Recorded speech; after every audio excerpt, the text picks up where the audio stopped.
Galerita, então. Não, não. Porque daí o que está se imaginando? E realmente foi uma questão que eu havia pensado em 2022. A questão é sobre eventualmente como seria feita a cobrança.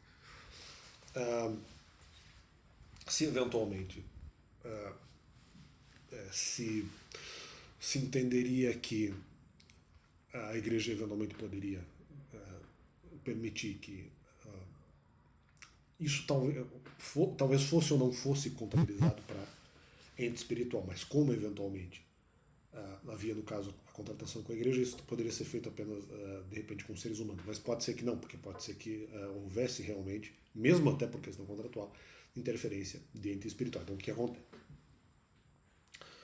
É, como havia possibilidade de ente espiritual na interpretação da situação, vamos dizer, o pensamento de ente espiritual influenciar naquilo que seria a obrigação contratual,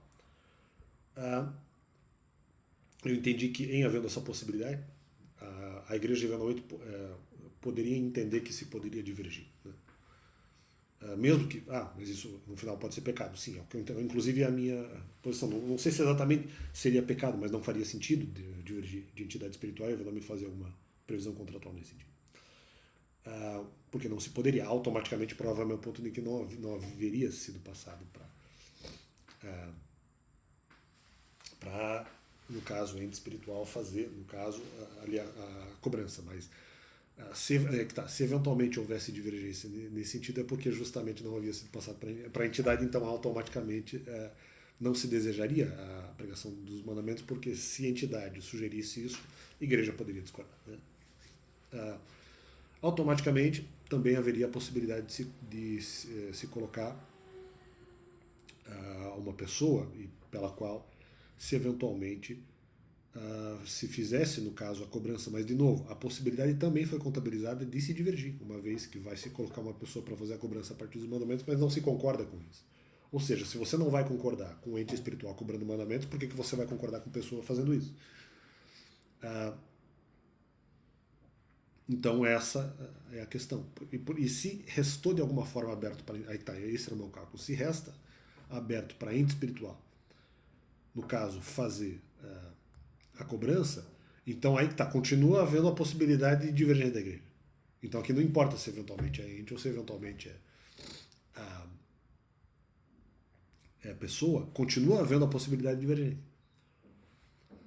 Então isso continua acontecendo, né? Então,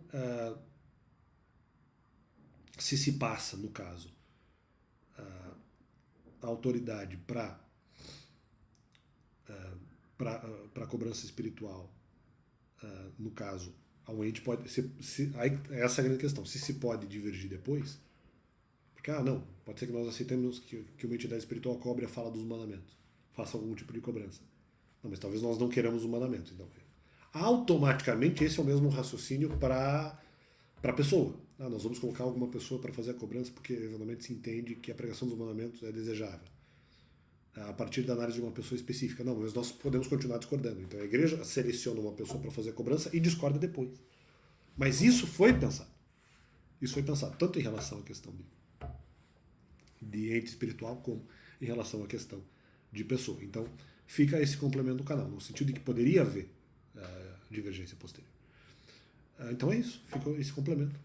Só para mostrar qual é o ponto onde estava errado. Porque isso foi antecipado e é justamente no final, é justamente o que aconteceu. Eu sabia, eu antecipei essa possibilidade. Havia sido antecipada essa possibilidade. Então fica esse complemento do canal.